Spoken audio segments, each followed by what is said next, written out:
This is Gene Lance on the Workers Beat.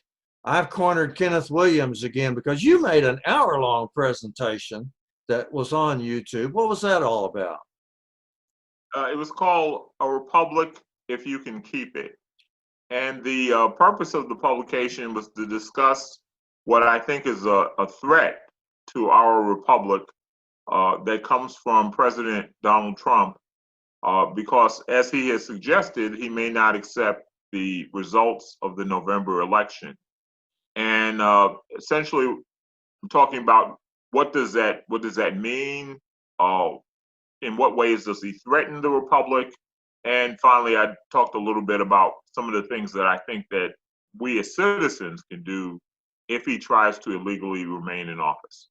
People listen to you because, for one thing, you're president of the Dallas chapter of the Texas Alliance for Retired Americans, and you've been an activist there in Rowlett, Texas for some time, right? This is true. Yes, I'm with the Texas Alliance for Retired Americans, and I work with a number of other groups as well. Yeah. So, what did you conclude? Is because people are discussing that the idea that Mr. Trump will try to get around the election somehow, that he's bound to lose if he just stays in and conducts a campaign like he's supposed to, or like we always have in this republic. And yet the other day he floated the idea that he would like to postpone the election. And that's not the first time it's come up, because his son-in-law did the same thing a month or so earlier. Right. Well, Trump has shown us over the whole term of his presidency that he doesn't respect the idea of checks and balances that are built into the idea of the Constitution, into the idea of the republic. He has shown, for example, that he doesn't accept the ability of Congress to perform oversight over it. He's refused to provide them documents when they've asked for documents. He's told people who want to testify as witnesses. He even did this in the context of the impeachment trial. So he rejects the power of Congress. Also, though, he's defied judges. There was a judge in 2018 who ruled that it was improper for him to hold asylum seekers in detention. And so based on that ruling, he should have released all the people who were asylum seekers who are in detention. Those asylum seekers are still in detention now. And of course, we also saw the example where he tried to add a citizenship question to the census. The Supreme Court said, no, you can't do that. But over the past couple of weeks, he's given instructions to people who work for him to somehow try to exclude people who are not citizens from the census rolls. And these are things, so he's defying judges. And so and given everything about his whole presidency, his whole attitude, he's always expressed admiration for authoritarian leaders. He's giving us all kinds of signals that he doesn't plan to accept the results of an election. He's running around telling people that mail-in voting is somehow fraudulent. You know, I posted something that I thought was kind of an amusing reaction to that. So Donald Trump says that absentee voting is good and mail-in voting is bad. And this doesn't seem to make any sense because most people realize those are the same thing. But I can explain what he's saying. See, absentee voting is mail-in voting done by Republicans, and that's good. Mail-in voting is absentee voting done by Democrats, and that's bad. And so that's basically what he's saying. Well, he also has defied the judges on the question of his own income taxes, which he said way back in 2015 that he would be releasing later on, and he has never done it, and he has fought every judge that said he had to release his income taxes, and that's in the papers again today. So, right. So there's definitely a defiance of established law and order on the part of the president. And I think that one of the effects it has is that his supporters then believe that it's okay to break the law, that the laws don't really make any difference. And in fact, neither does the truth. Neither does scientific facts, such as the fact that the coronavirus is getting worse in America. Many of the lunatic fringe in America are saying that it's not important, and that they don't need to wear masks, they don't need to practice social distancing, they don't need to do anything, and consequently, it's getting very, very serious in terms of disregard for facts, disregard for order, disregard for law. And I think that it's very reasonable that American people are apprehensive about what might happen with this election. Do you think Right. so?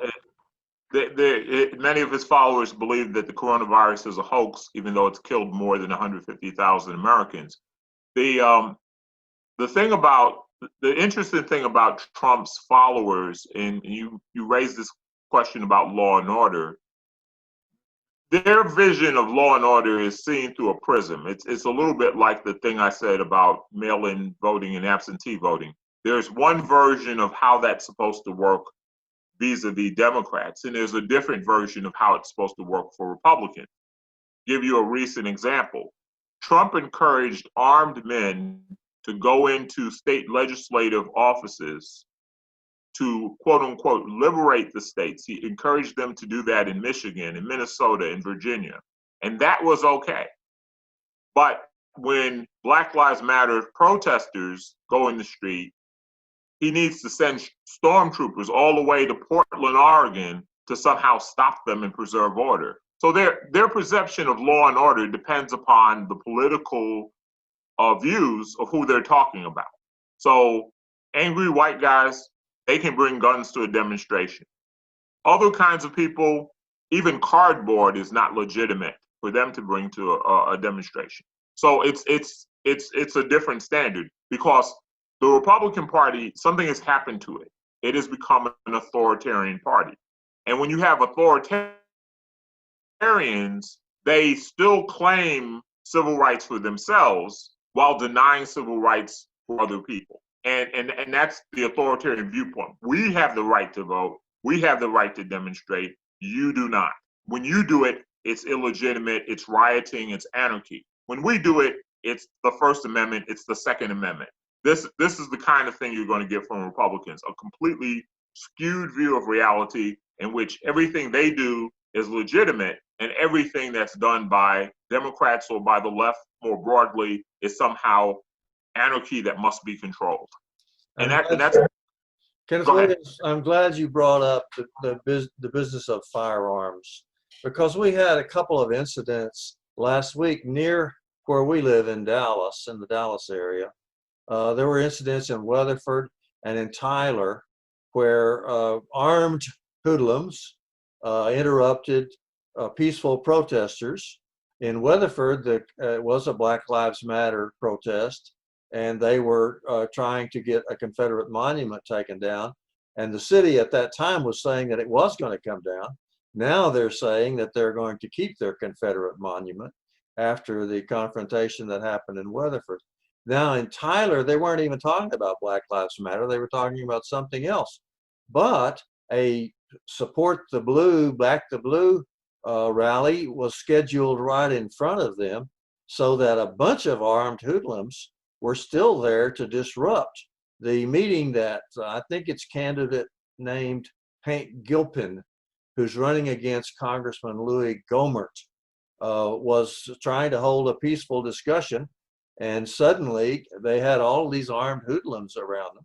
The question came up to my mind immediately: do you think that this business of armed intimidation will get so bad between now and November that we will have a bunch of armed intimidation outside the polls? I think that's a real concern. Given again, the thing when I look at the Republican Party, and it's a party that I do look at and kind of analyze. I did a presentation previously about how Republicans are determined to rule as a minority in this country. The party has radicalized over the years.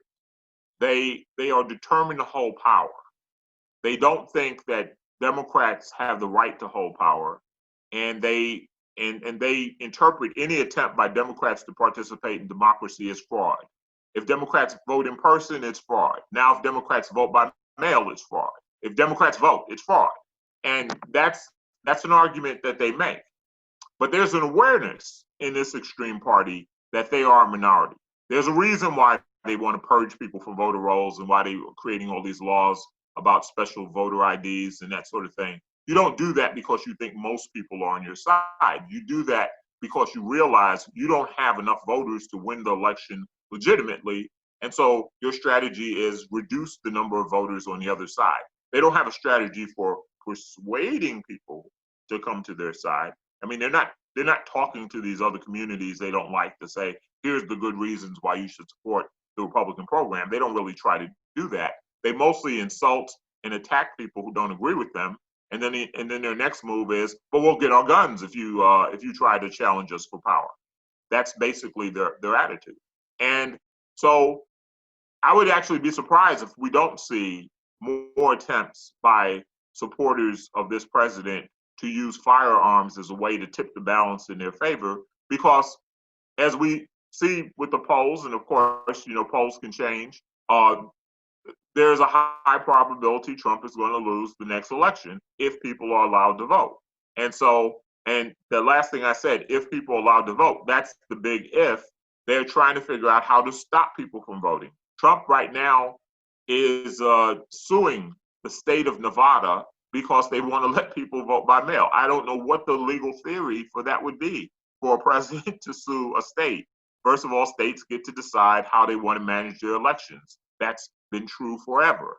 And then what is his argument? We already have other states that are already using vote by mail as their normal way of voting. We have 5 states that are doing that now: Hawaii, Colorado, Washington, Oregon, and Utah. They're doing that now. Why, if Nevada became the 6th state to do it, why would that be the subject of a lawsuit? Well, I don't get the theory of it. But anyway, but this is about his attitude. He needs to stop people from voting because they might vote against him. And that's basically, that's what it's all about. It's about holding power at all costs. And he doesn't even have a purpose for wanting to hold power. Sean Hannity asked him during an interview, what's your agenda for the next administration? And he started talking about how he didn't like Robert Bolton. And I mean, that's what happened in that interview. I wonder, though, if there's any legal reason why hoodlums could not stand outside the polls. Presumably, they'd have to stand 100 feet away from the polls. But I don't see why they couldn't carry if they're carrying assault rifles now to peaceful protests, I don't see why they couldn't carry assault rifles outside the polls. And I think it would have a very chilling effect on the vote. So what are we to do? Or have you thought about that? Well, that is a major problem, particularly in the kind of pro-gun states like Texas. That's a problem for those states. I frankly haven't thought about what to do about that. I mean, one thing that we could do. You have to understand that the Democratic base is concentrated in cities, particularly in a place like Texas, and it is not. It would be, I think, within the authority of the mayors of those cities to require people to not be 100 feet away if they want to have firearms, but maybe be 1,000 feet away or maybe a half a mile away, not to bring firearms to the polls. And I think they should be able to issue, say, an executive order to do that. We're not helpless, okay? And the police forces in those cities where we do have Democratic mayors, and that's going to be true in Dallas and Houston and Austin and these kind of places. Because, see, the people who are going to want to intimidate people at the polls, they're not going to do that. These Trump supporters, they don't plan to do that in their neighborhood, right? What they will want to do is they'll want to travel to neighborhoods that are predominantly African American or predominantly Hispanic and try to scare those people into not voting. They're not going to be waving guns out in the suburbs somewhere at other white Republicans. They plan to they will be targeting people based on race, given the nature of this current political movement. That's who they accuse of voter fraud, and that's who they're going to want to try to intimidate.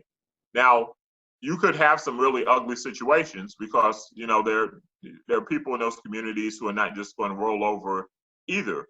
And so the thing now is to anticipate that and hopefully have the have police there at the location to keep these people who will not be from the communities where they're trying to intimidate the people, to try to keep them away from the voters. The voters should not be worrying about somebody's going to pull a gun on me if I'm going to just try to exercise my right to vote. And it is a right to vote. It's not a privilege to be allowed by Trump or by his supporters. It's a right. So people are going to have to stand strong when they go to the polls.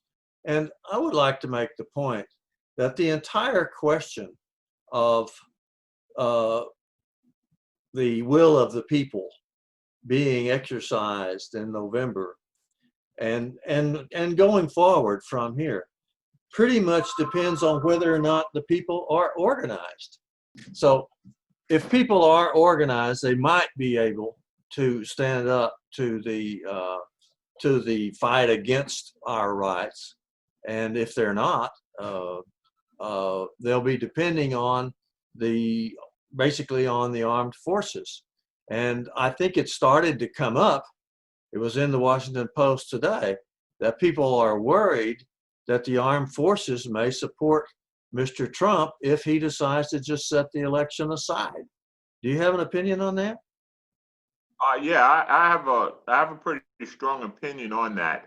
I think the military, one of the big indicators of where the military stands on whether or not they want to support Trump as some kind of authoritarian strongman is what we saw on June 1st when Trump used troops to push peaceful demonstrators out of Lafayette Square in Washington, D.C.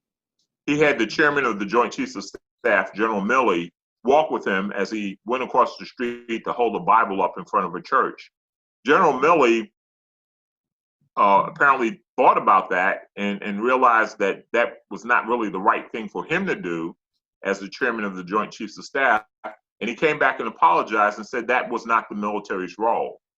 He said that, in addition, we also saw General Mattis, who used to be the defense secretary for Donald Trump, come out and condemn what Trump did in using troops against peaceful demonstrators. And we also saw General Colin Powell come out and speak out against it.